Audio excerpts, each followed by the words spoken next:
जय हिंद दोस्तों, आप देख रहे हैं अध्ययन केंद्र और इस वीडियो के माध्यम से अभी हम पढ़ रहे हैं लुसेंट सामान्य ज्ञान। आज हम स्टार्ट किए हैं भौतिकी विज्ञान। आपका इकोनॉमिक्स भी चल रहा था। इकोनॉमिक्स हमने आधे के आसपास कंप्लीट कर लिया है। उसका थोड़ा स्लो करते हैं और फिजिक्स को फास्ट में कंप्लीट करते हैं। साथ ही अगर आप उसका पीडीएफ चाहिए तो लिंक डिस्क्रिप्शन बॉक्स में है, वहाँ से डाउनलोड कर लीजिएगा। और टेलीग्राम पे जरूर ज्वाइन कर लीजिएगा ग्रुप, और वो भी लिंक से कीजिएगा, वहाँ पे सर्च नहीं करना क्योंकि बहुत सारे अध्ययन केंद्र के नाम से हैं। तो लिंक से ज्वाइन कीजिएगा, वहाँ पे मैं अब ढेर सारा क्वेश्चन अपलोड करते रहता हूँ, तो आपको वो डेफिनेटली हेल्प करेगा। तो चलिए स्टार्ट करते हैं। देखो, पहले हुआ था क्या, विज्ञान के बारे में थोड़ा समझ लेते हैं बेसिक। जैसे संसार में जितने भी वस्तु है ना, उसको दो पार्ट में पहले डिवाइड किया गया। एक तो होता है लिविंग थिंग, सजीव, और दूसरा होता है नॉन लिविंग थिंग यानी निर्जीव। ठीक ना। लिविंग थिंग जो भी हो गया ना, वो आ गया बायोलॉजी के अंतर्गत, जिसमें आ गया प्लांट किंगडम और एनिमल किंगडम। क्लियर। जो नॉन लिविंग थिंग था वो हो गया फिजिक्स, और दूसरा हुआ केमिस्ट्री। ओके, मतलब फिजिक्स में ऐसा हुआ जो बिना रिएक्शन का हो रहा था, डायरेक्ट एग्जिस्ट था। और इधर आ गया केमिस्ट्री में, जिसमें कुछ केमिकल रिएक्शन, मतलब गुण चेंज हो जा रहा था। समझ रहे हो ना। तो वो हो गया केमिस्ट्री में। फिर फिजिक्स और ज्योग्राफी में थोड़ा कन्फ्यूजन होता है। ज्योग्राफी में हम वो पढ़ते हैं जिसके बारे में थोड़ा कल्पना है, और फिजिक्स वो है जो पूरा एक्यूरेट है। जैसे समझाता हूं, ब्लैक होल 2018 से पहले, जब तक ब्लैक होल का फोटो नहीं आ गया था, ब्लैक होल हम लोग पढ़ते थे ज्योग्राफी में। अब ब्लैक होल पूरा फिक्स है, उसका फोटो आ गया, सब कुछ पता है, तो अब हम पढ़ेंगे फिजिक्स में। तो यही होता है फिजिक्स। ओके, तो चलो स्टार्ट करते हैं। भौतिकी प्राकृतिक विज्ञान की वह शाखा है जिसमें द्रव्य, द्रव्य का मतलब है मैटर, तथा ऊर्जा और उसकी परस्पर क्रियाओं का अध्ययन होता है।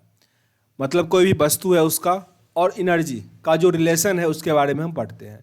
भौतिकी प्राकृतिक जगत का मूल विज्ञान है, क्योंकि विज्ञान की अन्य शाखाओं का विकास भौतिकी के ज्ञान पर बहुत हद तक निर्भर करता है। जैसे कि समझे ना कि सृष्टि में जितना भी सामान है ना, सब इसमें मैटर में अंतर्गत आ गया। फिर वहीं से केमिस्ट्री निकला है। जब फिजिक्स में लगने लगा कि नहीं, इसको हम कहाँ डालें, तो चलो एक केमिस्ट्री बना देते हैं। अच्छा, इसको कहाँ डालें, चलो ज्योग्राफी बना देते हैं। तो ऐसा होना शुरू हुआ। ठीक ना। पहला एक्सरसाइज हमारा यहाँ पे मात्रक है। मात्रक यूनिट, किसी राशि के मापन के निर्देश मानक को मात्रक कहते हैं। किसी भी राशि को मापने के लिए जिसका हम प्रयोग करते हैं उसे क्या कहते हैं, मात्रक कहते हैं। मात्रक दो प्रकार के होते हैं, एक है मूल मात्रक यानी फंडामेंटल यूनिट, और दूसरा है व्युत्पन्न मात्रक यानी ड्राइव्ड यूनिट। आगे पढ़ेंगे पूरा डिटेल में। ठीक ना। जहां जहां दिया गया जो, तो उससे क्या होता है, टाइम बचता है। ऐसे पद्धति में मूल मात्रक की संख्या 7 है। वेरी वेरी इंपॉर्टेंट प्रश्न आएगा। ऐसे पद्धति में मूल मात्रकों की संख्या कितनी है, 7 है, जिसे नीचे सारणी में दिया गया है। तो ये सब आपको टिप्स पे याद होना चाहिए। लंबाई का मात्रक क्या होता है, मीटर, जिसको स्मॉल एम से डिनोट करते हैं। ठीक ना। ये स्मॉल कैपिटल का थोड़ा लोचा होता है, इसको थोड़ा ध्यान से रखना। ठीक ना। लंबाई का मात्रक मीटर, कैपिटल में स्मॉल में एम है। द्रव्यमान का किलोग्राम, केजी। समय का मात्रक सेकंड है। ताप का मात्रक केल्विन, कैपिटल के है। ठीक ना। देखो, अधिकतर में स्मॉल ही होगा, कभी कभी रेयरली कैपिटल होता है, तो कैपिटल वाले को थोड़ा फोकस कर लेना। जैसे कि ताप का यहाँ पे क्या है, केल्विन है, कैपिटल के। विद्युत धारा का एम्पियर, ए।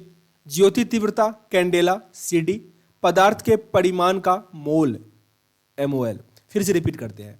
लंबाई का मात्रक मीटर, द्रव्यमान का मात्रक किलोग्राम, समय का सेकंड, ताप केल्विन, विद्युत धारा एम्पियर, ज्योति तीव्रता कैंडेला, पदार्थ का परिमाण का मोल।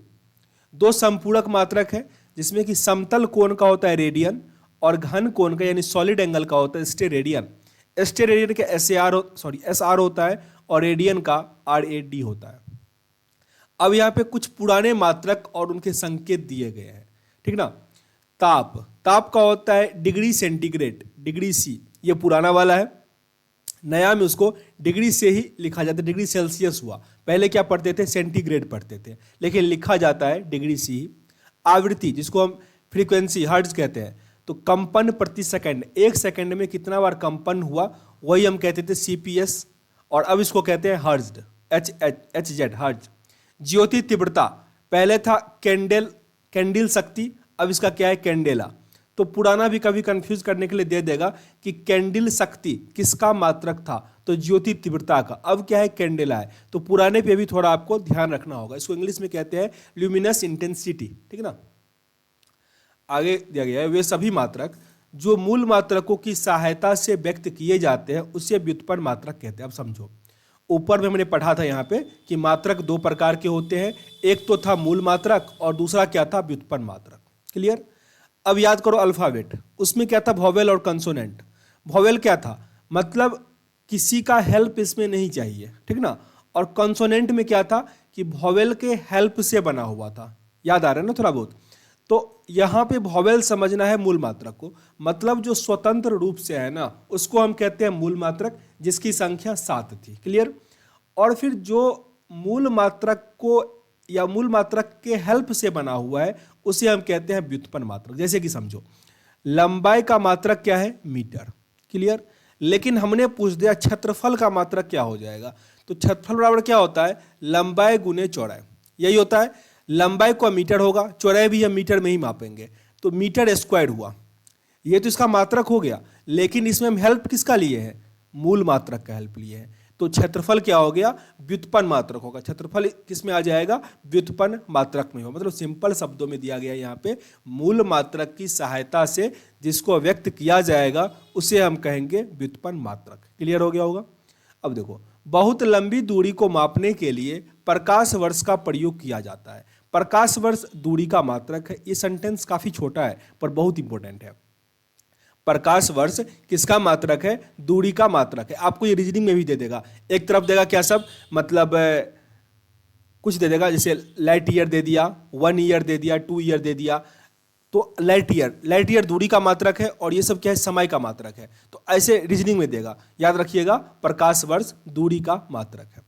एक प्रकाश वर्ष बराबर कितना होता है, 9.46 गुने 10 पर पावर 15 होता है। 9.46 गुने 10 पर पावर 15। इसको थोड़ा हार्ड करेगा तो क्या दे देगा, 0.946 गुने 10 पर पावर 16, ठीक ना। तो आपको ये एग्जैक्ट याद रहना चाहिए, 15, 9.46।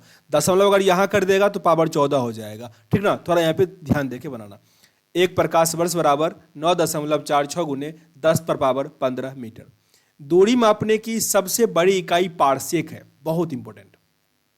जो पारसेक के बारे में नहीं जानते उनको लगता है कि दूरी मापने का सबसे बड़ा इकाई प्रकाश वर्ष होता होगा, क्योंकि देखो प्रकाश का स्पीड है 3 लाख मीटर पर सेकंड और एक वर्ष में प्रकाश जितना दूर जाएगा वो होता है 1 प्रकाश वर्ष। तो बहुत लंबा हुआ, लेकिन 3.26 को अगर हम प्रकाश वर्ष से गुना कर देंगे तब होता है 1 पारसेक। तब तो ये बहुत अधिक हुआ ना, 3.26 प्रकाश वर्ष बराबर 1 पारसेक, मतलब 3.08 गुने 10 पर पावर 16 मीटर।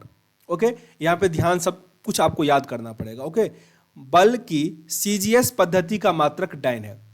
बल की सीजीएस पद्धति जो होगा उसका मात्रक क्या है, डाइन है, एवं एसआई पद्धति में इसका मात्रक न्यूटन है। पर यहाँ पे एक चीज और समझो, अभी तो हमने पढ़ा कि प्रकाश वर्ष दूरी का मात्रक है, पारसेक किसका मात्रक है, पारसेक भी दूरी का ही मात्रक है, कंफ्यूज नहीं करना, पारसेक दूरी का मात्रक है। अब यहाँ पे दिया गया था कि बल का सीजीएस पद्धति में मात्रक क्या है, डाइन है, एवं एसआई पद्धति में मात्रक क्या है, न्यूटन है। 1 न्यूटन बराबर 10 पर पावर 5 डाइन होता है। 10 पर पावर 5 डाइन। प्रश्न ऐसे भी आ सकता है कि 1 डाइन बराबर क्या होगा, 10 पर पावर -5 न्यूटन, ठीक ना। इसी को पलट दिए हम, कुछ खास नहीं किए हैं। तो 1 न्यूटन बराबर 10 पर पावर 5 डाइन याद रखो, या 1 डाइन बराबर 10 पर पावर -5 न्यूटन याद रखो। कार्य की सीजीएस पद्धति में मात्रक अर्घ होता है और एसआई पद्धति में मात्रक जूल होता है। 1 जूल बराबर 10 पर पावर 7 अर्घ। कार्य की सीजीएस पद्धति में मात्रक अर्घ होता है एवं एसआई पद्धति में मात्रक क्या होता है, जूल होता है। 1 जूल बराबर 10 पर पावर 7 अर्घ होता है, या फिर 1 अर्घ बराबर क्या लिखेंगे हम, 10 पर पावर -7 जूल। ओके, देखो मेरे भाई, सेशन अच्छा लग रहा हो तो लाइक और शेयर जरूर कर देना। साथ ही देखो वीडियो लंबा बनेगा, क्योंकि मैं लाइन बाय लाइन पढ़ता हूँ, जो हमको इंपॉर्टेंट लगता है रिपीट करके पढ़ता हूँ ताकि आपको याद हो सके। हो सकता है अभी आपको आसान लग रहा होगा, आगे जब डिफिकल्ट लगेगा ना वहाँ पे मैं दोबारा पढ़ूंगा ना तब आपको अच्छा लगेगा। तो इसलिए पूरा सही से पढ़ना है और मेरी बात को समझो कि वीडियो अगर लंबा हो रहा है फिर भी उसको देखो, क्योंकि मैं स्किप नहीं कर रहा। मैं स्किप करूंगा तो फिर तुरंत खत्म हो जाएगा, आपको पता भी नहीं चलेगा, कहीं कहीं छोड़ के मैं पढ़ा दूंगा। तो पूरा पढ़ने के लिए थोड़ा टाइम देना ही पड़ता है, ठीक ना। टाइम दो, पूरा अच्छे से पढ़ो, ओके। और लाइक अच्छा लग रहा हो तो लाइक वाइक कर दो। यहां दिया गया 10 की विभिन्न घातों के प्रतीक यानी symbol of various powers of 10, अगर 10 के पावर में होगा तो उसको क्या कहा जाएगा। नाम ऊपर दिया गया है, आगे अभी पढ़ते हैं क्या सब यहाँ पे लिखा गया है। भौतिकी में बहुत छोटी और बहुत बड़ी राशियों के मानों को 10 के घात के रूप में व्यक्त किया जाता है। 100 का कुछ घातों को विशेष नाम तथा संकेत दिए गए हैं जिसे सारणी में दिया गया है। इस तरफ जो है वो 10 का घात मतलब प्लस में है और इस साइड माइनस में दिया गया, ठीक ना। तो अगर 10 पावर 18 होगा उसको हम कहते हैं एक्सा एक्सा। 15 होगा तो पेटा पेटा। 12 के लिए टेरा, 10 पावर 12 होगा तो टेरा। 10 पर पावर 9 गीगा। 6 के लिए मेगा। 10 पर पावर 3 के लिए किलो। स्क्वायर के लिए हेक्टो और पावर 1 के लिए डेका। वही अगर माइनस में होगा 10 पावर -18 तो एटो। -15 के लिए फेमटो। 12 के लिए पीको। 9 के लिए नैनो। 6 के लिए मैक्रो। -3 के लिए मिली। -2 के लिए सेंटी और 1 के लिए डीसी। इसका स्क्रीनशॉट ले लो, ठीक ना, क्योंकि एक दो बार इसको देख लोगे ना याद हो जाएगा। पढ़ने से कम याद होता है ये, देखने से याद होता है अधिक, ठीक ना। तो एक बार इसको देख लोगे ना याद हो जाएगा। अब दूसरा एक्सरसाइज हमारा है गति। तो मैं कोशिश करता हूं ना कि हर वीडियो में एक एक्सरसाइज कंप्लीट करूंगा जिससे आपको पढ़ने में आसानी होगा और मुझे भी थोड़ा क्लियर करने में आसानी होगा। तो यहां हम इस वीडियो को एंड करते हैं। सेशन अगर आपको अच्छा लग रहा हो तो रिक्वेस्ट करते हैं लाइक और शेयर कर दो, क्योंकि यही मेरे लिए मोटिवेशन का काम है, ठीक ना। तो वो कर दो। और चैनल आप ही के बल भरोसे पे चल रहा है तो इसको शेयर वेयर कर दो, जहां तक हो सके। जिस ग्रुप में जुड़े हो ना उसको शेयर कर दो, ओके। तो यह वीडियो को एंड करते हैं, मिलते हैं नेक्स्ट वीडियो में। तब तक के लिए जय हिंद।